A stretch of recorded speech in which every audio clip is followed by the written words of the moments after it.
The snow fell silently over Moscow as General Viktor Zhuravlev stared out the window of his office at the Ministry of Defense. His weathered face, marked by decades of service to Russia, reflected in the glass as he contemplated the document on his desk. The report contained evidence of what he had long suspected: President Putin's leadership was taking Russia down a path of destruction. After 30 years of loyal service, Viktor had made his decision. Change was necessary, and it would not come through elections or diplomacy. He turned to face the 4 other generals seated in his office. These men commanded Russia's most elite divisions, and together they controlled enough firepower to reshape the nation. "Gentlemen," Viktor said, his voice barely above a whisper, "we all agree the situation has become untenable. The question now is not whether we act, but when." General Bogdanov, commander of Russia's southern military district, nodded grimly.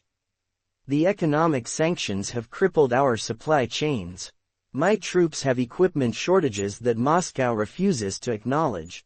Meanwhile, the oligarchs continue to siphon resources for their own protection. The people are suffering," added General Kasimov, who oversaw the Western Military District. "Inflation has made basic goods unaffordable, yet we spend billions on foreign adventures that bring no benefit to ordinary Russians." Viktor nodded. "We have all taken an oath to protect Russia, not one man. Our plan must be precise and swift. There can be no hesitation once we begin." The generals had been meeting in secret for months, carefully recruiting commanders who shared their concern for Russia's future.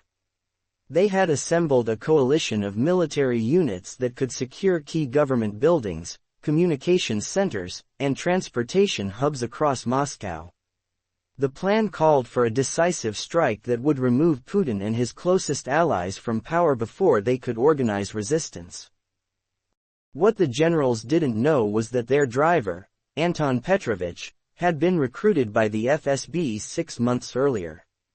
That evening, as Anton drove home through Moscow's snowy streets, he made a call from a secure phone. Within an hour, the information about the planned military coup had reached the desk of Dmitry Volkov, head of Putin's personal security service. President Vladimir Putin was in his private residence outside Moscow when Volkov arrived with the intelligence report. Putin read the document carefully, his face betraying no emotion. He had survived numerous challenges to his rule through the years, from oligarchs who thought their wealth gave them power, to foreign intelligence services who underestimated his resolve. Now, it seemed the threat came from within his own military. "How many generals are involved?" Putin asked, setting the report down. "We've confirmed 5 senior generals, including Zhuravlev, Bogdanov and Kasimov. They have influence over approximately 30% of our active military units," Volkov replied. "They plan to move in 3 days, during your scheduled visit to St. Petersburg." Putin was silent for a long moment. "And their support base?" "They believe they have the backing of several influential oligarchs who have been hurt by the sanctions. We're still determining which ones." Putin stood and walked to the window, looking out at the forest surrounding his residence. "No arrests yet. I want to know every person involved in this conspiracy before we act. Triple the surveillance on all suspected generals. Monitor their communications, track their movements. I want to know when they sneeze." "Yes, Mr. President." "And Dmitry," Putin added, "prepare a special team from the Spetsnaz. When we move, it must be final and absolute." Over the next 48 hours, the FSB deployed its most sophisticated surveillance operation in years. Phones were tapped, emails intercepted, and movements tracked. Through careful monitoring, they identified 17 additional senior officers involved in the plot, as well as 3 oligarchs who were financing the operation from the shadows. What emerged was more troubling than Putin had initially believed.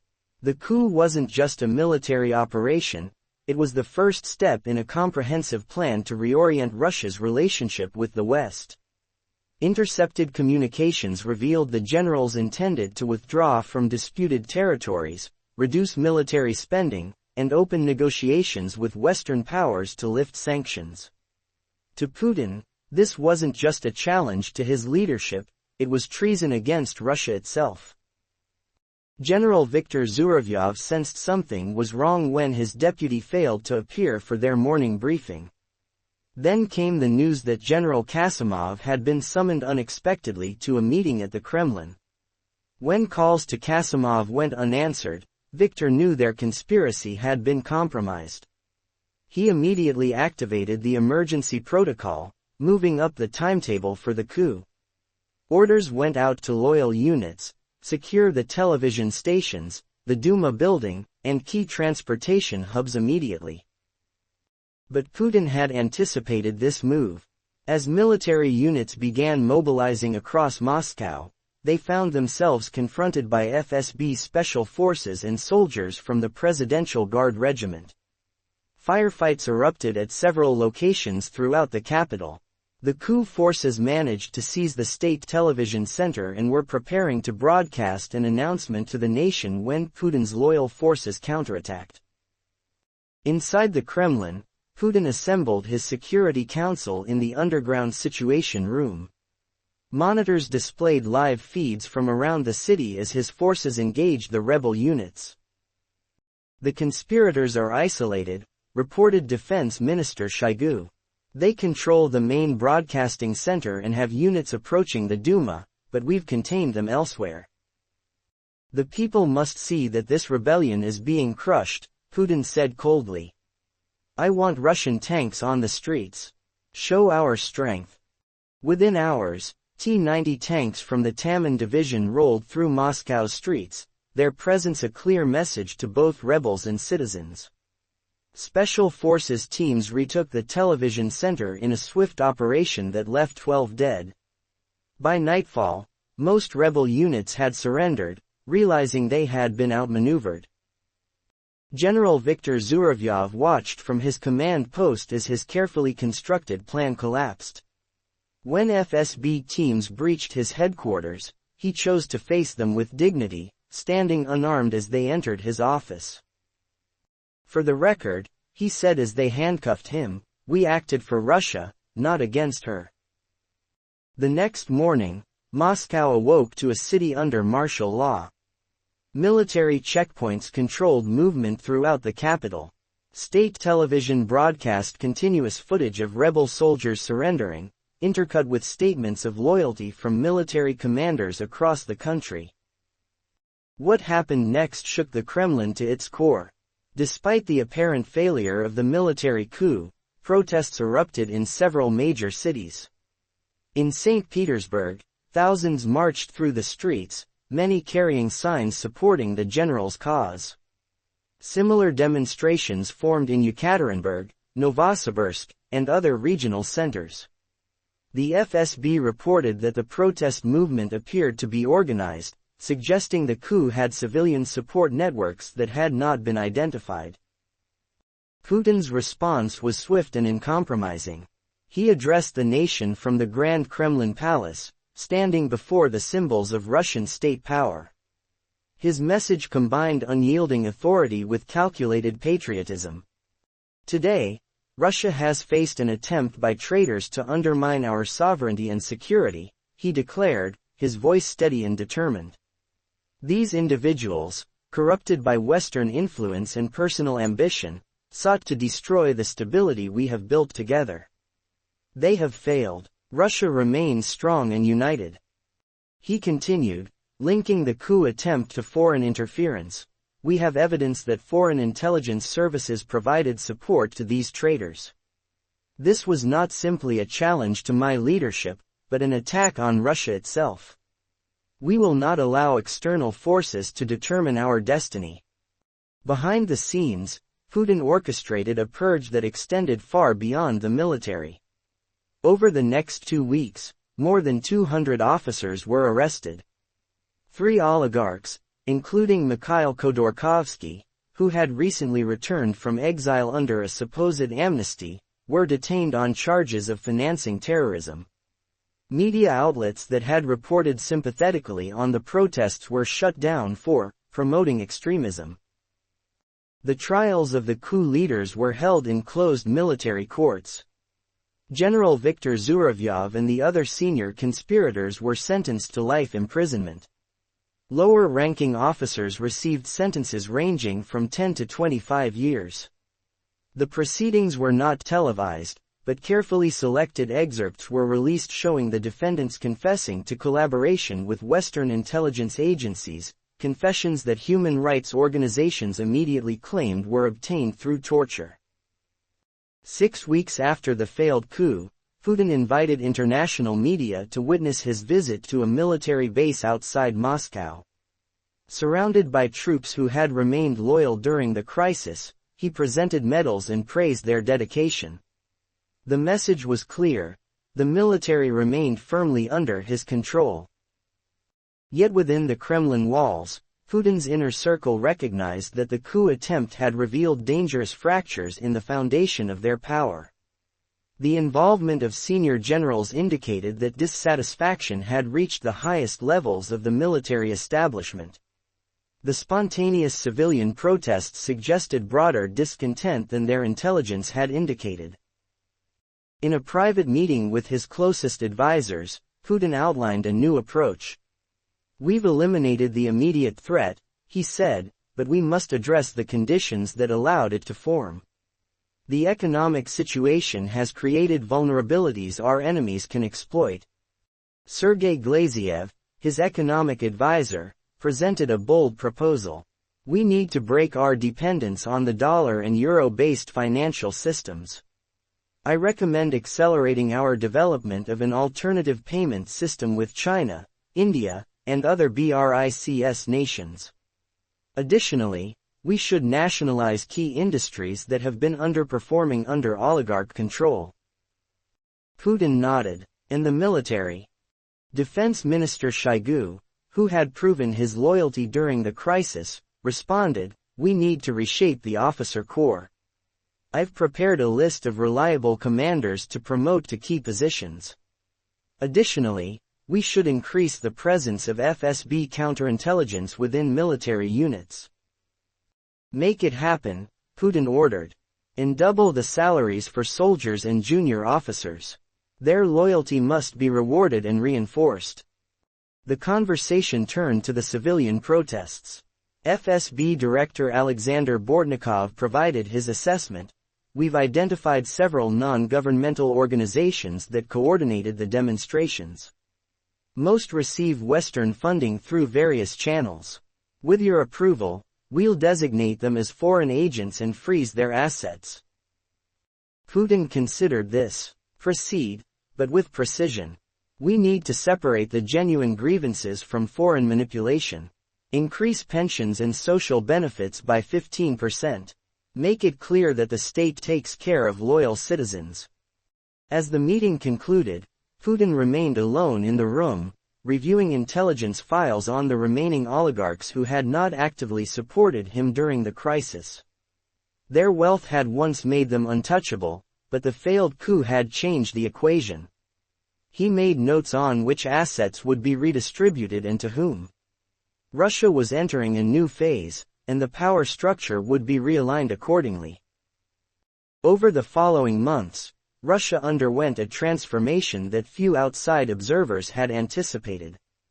The economy, long stagnant under sanctions, showed signs of revival as new trade agreements with China, India, Turkey, and various nations in Africa and Latin America created alternative markets for Russian energy and resources. The government implemented price controls on essential goods, reducing the inflation that had fueled public discontent. Internationally, Russia adopted a more assertive stance.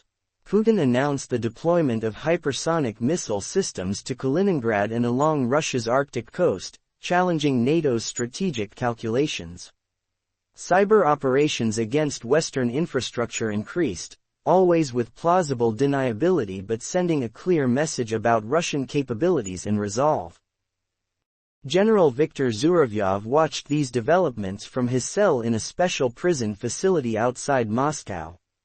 He was permitted no visitors except FSB interrogators who continued to press him for details about collaborators who might have escaped the initial purge. His health deteriorated rapidly under these conditions, and rumors circulated among the prison staff that he would not survive the year. Then, unexpectedly, he was transferred to a hospital facility. After receiving medical treatment, he was taken to a comfortable room where Putin himself was waiting. It was the first time the two men had faced each other since the coup attempt. "You look unwell, Viktor Ivanovich," Putin said, gesturing for the guards to leave them alone. "Prison has that effect," Zhuravlyov replied, his voice weaker but his gaze still defiant. Putin studied him for a moment. "You were wrong about Russia's path, but your service before this mistake was exemplary. I'm offering you an opportunity to die with dignity, in your home, not in a cell." "What's the price?" "A televised statement. Acknowledge your error. Explain how foreign influences misled you. Express remorse for betraying your country." Zhuravlyov laughed bitterly. "So I become a propaganda tool. You become a warning to others who might consider similar actions," Putin corrected. "But you die in comfort, and your family remains safe." The implication was clear. Zhuravlyov closed his eyes briefly, weighing his principles against the welfare of his loved ones. When he opened them again, his decision was made. 3 days later, Russian television broadcast an interview with General Zhuravlyov. Seated in what appeared to be a comfortable study, he spoke directly to the camera. His face was gaunt, but his uniform was immaculate, medals displayed prominently. He detailed how he had been manipulated by Western promises and his own misguided ambitions. He expressed deep remorse for betraying Putin's trust and endangering Russian sovereignty. The performance was convincing to most viewers, though careful observers noted moments when his eyes reflected something other than the contrition his words expressed. The following day, state media announced that due to his cooperation and expression of remorse, Zhuravlyov had been granted house arrest on humanitarian grounds due to his declining health. 2 weeks later, he was found dead in his home.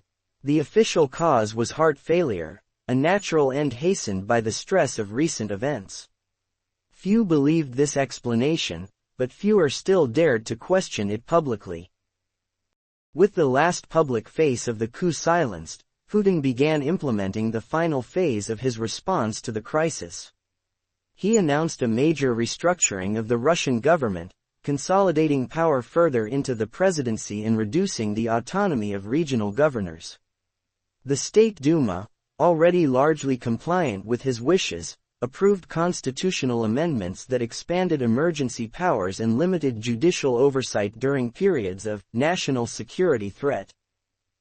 For the oligarchs who had remained neutral during the coup attempt, the message was delivered privately but unmistakably: future prosperity depended on active support for the state's objectives.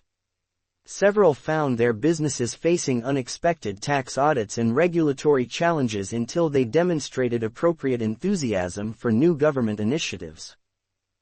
The West responded with additional sanctions, but these had limited impact on a Russian economy that had already pivoted toward alternative partnerships. More concerning to Putin were the growing protests in Belarus and Kazakhstan, where opposition movements had been energized by news of the Russian coup attempt despite official media blackouts. During a video conference with Chinese President Xi Jinping, Putin proposed an expansion of the Shanghai Cooperation Organization's security protocols. Recent events have demonstrated the vulnerability of our region to Western-backed destabilization efforts, he argued. We must establish a mutual defense framework against these hybrid warfare tactics. Xi was receptive but cautious, suggesting a gradual approach that would increase security cooperation without triggering additional Western sanctions on China. The conversation ended with an agreement to hold a summit in Beijing where a new regional security architecture would be discussed. Within Russia, the public narrative around the coup evolved into a foundational story for a new era of nationalism. State media presented Putin's victory over the Western-backed conspirators as evidence of divine providence. Russia had been tested and had emerged stronger under its chosen leader. Schools introduced new history curriculum emphasizing the event as a turning point when Russia definitively rejected Western liberalism in favor of its unique civilizational path. 1 year after the failed coup, Moscow hosted a military parade commemorating what was now called Sovereignty Day. As tanks and missile systems rolled through Red Square, Putin watched from the reviewing stand, surrounded by loyal generals and foreign dignitaries from allied nations. The show of military might was impressive, but equally significant was the absence of any visible dissent. The message to the world and to Russians themselves was clear: challenges to Putin's authority had been decisively crushed. In Washington, analysts at the CIA prepared a classified assessment of Russia's post-coup trajectory. The report, later partially leaked to the media, concluded, Putin has emerged from the crisis with enhanced personal authority and a more cohesive security apparatus. Previous constraints on his decision-making, including concerns about oligarch support and military loyalty, have been significantly reduced. This suggests an increased likelihood of bold, possibly destabilizing actions in regions Russia considers within its sphere of influence. This prediction proved accurate 3 months later when Russian peacekeeping forces entered Belarus at the government's request to help suppress growing protests against President Lukashenko. The operation was presented as assistance to a sovereign ally facing terrorist threats, but in reality, it established Russian military control over a neighboring state that had been drifting toward greater independence. NATO condemned the action but found itself divided over how to respond. Eastern European members pushed for a more assertive approach, while Germany and France, dependent on Russian energy despite diversification efforts, advocated diplomatic engagement. This division was precisely what Putin had anticipated, demonstrating that his post-coup foreign policy calculations were based on a sophisticated understanding of Western vulnerabilities. In Moscow, the fifth-floor offices of the FSB's counterintelligence directorate became the center of a new initiative targeting potential internal opposition. Colonel Alexei Markov, who had played a key role in uncovering the coup plot, was promoted to lead a specialized unit focused on preventing future conspiracies. His team developed advanced surveillance systems that monitored communication patterns and social networks within the military and government bureaucracy, flagging unusual behavior for human investigation. Markov's methods produced results. In 18 months, his unit identified and neutralized 3 nascent resistance networks before they could coordinate meaningful action. The arrests were handled quietly, with no public trials or announcements. Individuals simply disappeared from their positions, replaced by loyal cadres who understood the consequences of dissent. For average Russians, daily life gradually stabilized under the new reality. State-controlled price caps on essential goods maintained affordable living standards despite international economic pressure. Massive infrastructure projects created employment and visible signs of progress. A carefully managed information environment emphasized Russian achievements while minimizing awareness of alternatives. Those who remembered the chaos of the 1990s generally preferred the current stability, even with its restrictions. 3 years after the coup attempt, General Viktor Zhuravlev had become a nearly forgotten figure, his name rarely mentioned in public discourse. Yet in private conversations among military officers and political elites, his fate served as a powerful cautionary tale. The system had evolved to make similar challenges virtually impossible. Putin had transformed a moment of extreme vulnerability into an opportunity to eliminate structural constraints on his authority. In his annual address to the Federal Assembly, Putin reflected on Russia's journey since the crisis. History will record that when faced with an existential challenge, Russia chose sovereignty over submission, stability over chaos, and national dignity over foreign approval, he declared to thunderous applause. The path we have chosen is not always easy, but it is authentically Russian, determined by our values, our interests, and our destiny as a great power. What went unspoken was the price of this transformation: the thousands imprisoned, the independent institutions dismantled, the alternative futures foreclosed. Russia had indeed emerged stronger in certain measurable ways, with enhanced military capabilities, reduced vulnerability to economic pressure, and greater geopolitical assertiveness. But it had also become more isolated, more dependent on individual leadership, and more resistant to adaptation in a rapidly changing world. As Putin concluded his speech, cameras panned across the audience of government officials, military officers, and religious leaders united in their display of support. Their applause was genuine. They had prospered under the system that emerged from the failed coup. What remained uncertain was whether Russia itself, defined not by its elites but by its 145 million citizens, had truly benefited from the path chosen in those critical days when generals dreamed of a different future. In the quiet of his Kremlin office later that evening, Putin reviewed intelligence reports from across the former Soviet space: protests in Georgia, political transitions in Armenia, growing Chinese influence in Central Asia. The challenges never ended, they merely transformed.